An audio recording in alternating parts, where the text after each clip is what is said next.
On est des passionnés de nautique. Un de nous a expérience avec le parachutisme et parapente. Nous avons essayé un nouveau type de voile. Ceci est un parachute. On a essayé avec des parachutes avec une surface de 24,5 m² et de 48 m². La plupart du temps sur un sylphe du four, un bateau de 6,54 m longueur maxime, mais aussi sur un Comet 1050. Le parachute que vous voyez ici est celui de 24,5 m². Ceci est un parachute de 48 m². On a vu que la possibilité d'utilisation avec une bonne performance est avec un vent qui souffle entre 130 et 230 degrés, c'est-à-dire plus 50 degrés par rapport au vent arrière.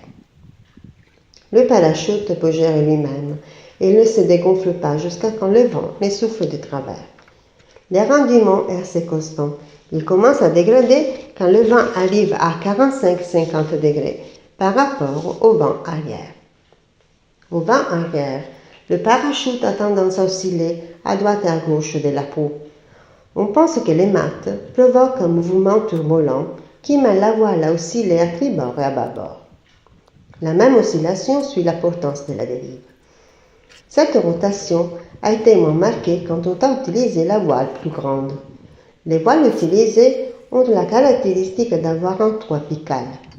On doit dire qu'il y a aussi des voiles trouées, mais à notre connaissance, il s'agit de changements faits à des types de voiles existants pour améliorer la stabilité et la prestation. Dans ces cas, la raison du trou est de diriger le flot d'air vers le bas. Nos voiles, au contraire, sont différentes pour deux raisons. Elles font sortir le flot horizontalement et elles ont une seule écoute à bloc à la proue du bateau. La grande voile ou les focs ne doivent pas être utilisés parce qu'ils enlèvent le vent au parachute. Pour tenir le parachute en position, il faut utiliser les charges levées du spinnaker ou la drisse à la tête du mât. Le centre de voile très avancé aide la proue à rester au dehors de l'eau quand le vent arrive par derrière.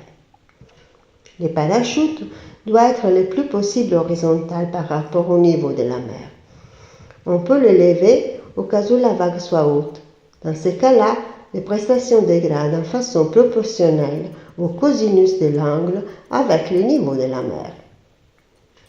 Pendant les essais faits avec le parachute de 24,5 m², avec 7,5 nœuds de vent réel, on atteint des pointes de vitesse du bateau de 3 nœuds avec plus 5 degrés de vent par rapport à poupe. Avec celui-là de 48,5 m², avec 8,2 nœuds de vent réel, on a calculé une vitesse du bateau de 3,5 nœuds. On pense qu'une voile de ce type, mais plus petite, peut être une solution valide comme voile de secours dans des situations de tempête.